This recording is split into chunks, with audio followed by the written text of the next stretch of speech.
This series is brought to you by you. Thank you so much for all of my patrons and the people who have used the Jackson's affiliate links. It is thanks to you guys that this series have been made possible.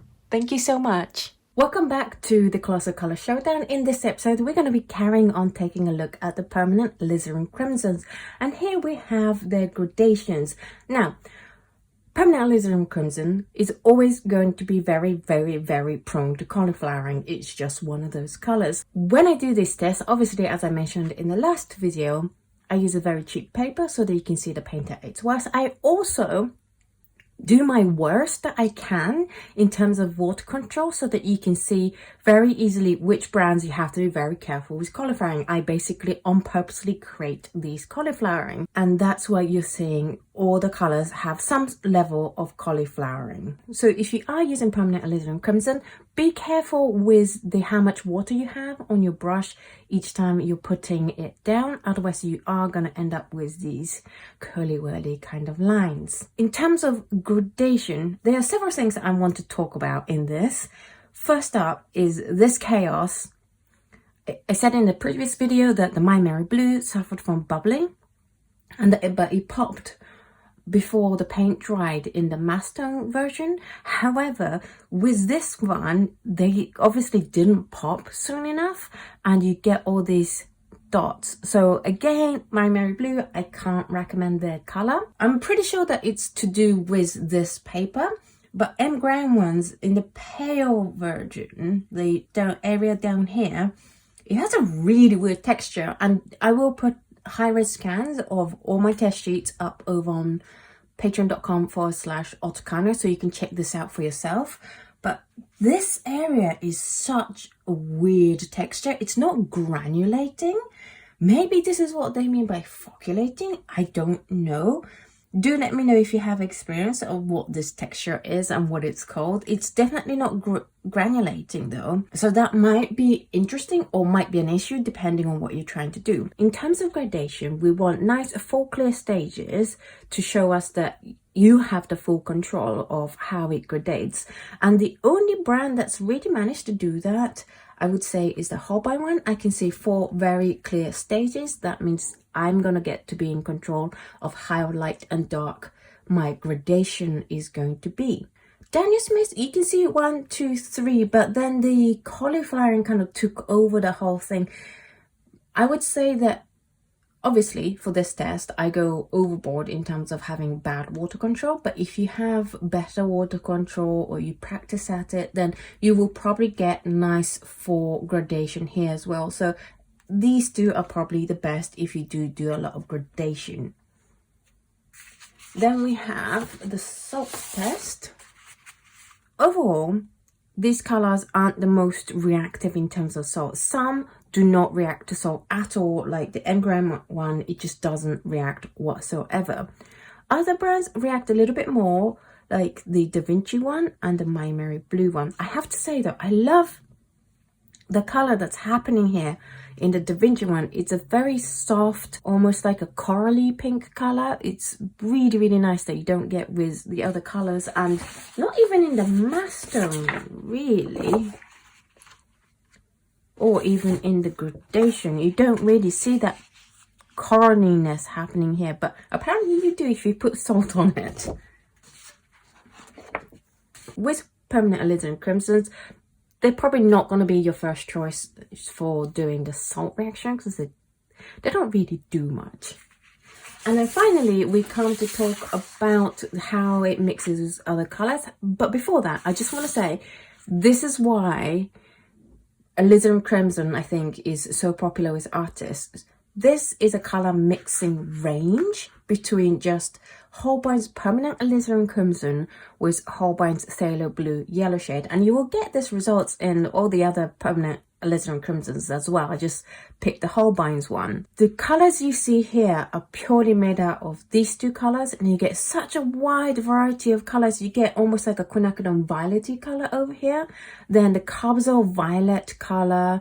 It's very strong, especially when you mix it with the Phthalo Blue. And you get down to colors that are almost like in Downthrown Blue as well. So if you are squished for space and you don't want the Colossal Violet or the Indanthrone Blue or the Quinacridone Violet, all you need is these two colors and you can mix these very classic, very important, very useful colors that are very strong and bright and transparent. And this isn't limited to a Permanent Alizarin Crimson, but this kind of hue is incredibly useful to have on your palette.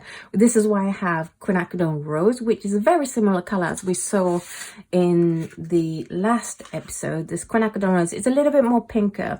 With the Permanent Alizarin Crimson, you definitely get a deeper violet and a deeper blue.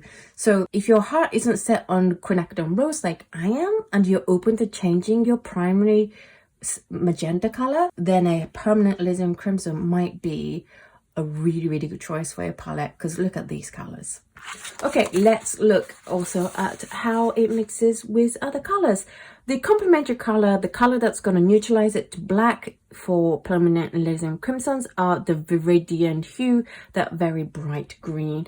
You can also use a phthalo green as well, but I found that the Viridian hue from Holbein neutralized the colors a little bit better than the phthalo green did. In terms of tinting strengths, they're all high tinting strengths, so you're not going to have a problem with some cut brands being like really, really pale and low in tinting strengths like we've seen in other videos. They're all going to be very, very strong. The noticeable differences that I can see are the Sennelier one, obviously because that was the more rusty, orangey kind of Permanent Alizarin Crimson. You're going to get that rusty kind of orange hue to everything you put in, rather than this bright orange and a bright pink. I have to say, this is the Daniel Smith one with the phthalo blue yellow shade from Holbein, and that again creates a really nice Indanthrone blue kind of look. Old Holland also suffers from the more muted palette. I say suffer, but it's just how it is, and it's an option. If you're looking for a more muted color, you don't tend to use bright colors on your palette, or bright, more primary colors, you want a little bit more muted, then Old Holland and Sennelier is the better choice for you than a color that is a little bit more saturated and intense. I was really impressed with MaimeriBlue in terms of how beautiful and clear the colors were that I mixed with the MaimeriBlue one. It's very bright, it's very crisp. With the M. Graham one, it's slightly different from these smoky burnt orangey hues.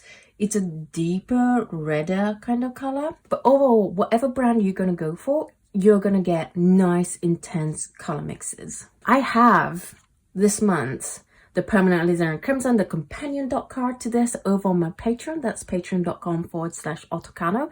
If you want to try it and you want to have plenty of paint enough to do lots of testing and even do painting with it, but you don't want to pay for full tubes, then this is an amazingly affordable and good value way of testing out 8 colors. Of course, if you are wanting to go straight to buying the paints, then I have left links down below from Jackson's, Blix and Amazon US as to where you can get them. If you can use those links for me, that would be super amazing, because it doesn't cost you anything extra, but it does give me a little commission, a few percentage of some money that I can put towards creating videos like this, and they really help this channel. So thank you so much for everyone who has been using the affiliate links. So that's it for the Permanent Alizarin Crimson. What did you think of it? Which one was your favorite?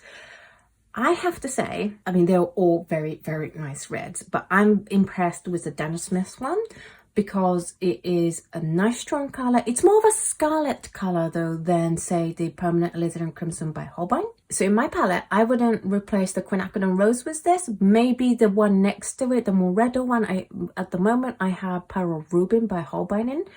If I was looking for another color like that, then I think this might be a good option, because it dries very smoothly even on this cheap paper. The painting experience is so smooth, it's gorgeous, but it does suffer from a little bit of bubbling, of which thankfully it doesn't show up on the final piece. But if bubbling annoys you like it annoys me, then maybe consider another brand that doesn't bubble. Brands to definitely avoid are the Old Holland and MaimeriBlue, as always, because of bubbling, as well as definitely the core. if you use cheap paper, obviously if you have core, then you probably have enough cash to buy yourself some very nice cotton paper, in which case you're not going to have this problem. But if you are strapped for cash and you use cellulose paper or cheap paper, then you're really going to struggle getting an even look. So don't get the core if you don't already paint on really nice paper. In terms of which brand is the most accurate in terms of recreating the Alizarin Crimson genuine color, that really depends on which Alizarin Crimson genuine color you are referring to, which brand are you talking about. Because as I showed you in the last video, even just between 3 brands, this is the genuine Alizarin Crimson colors, they vary hugely.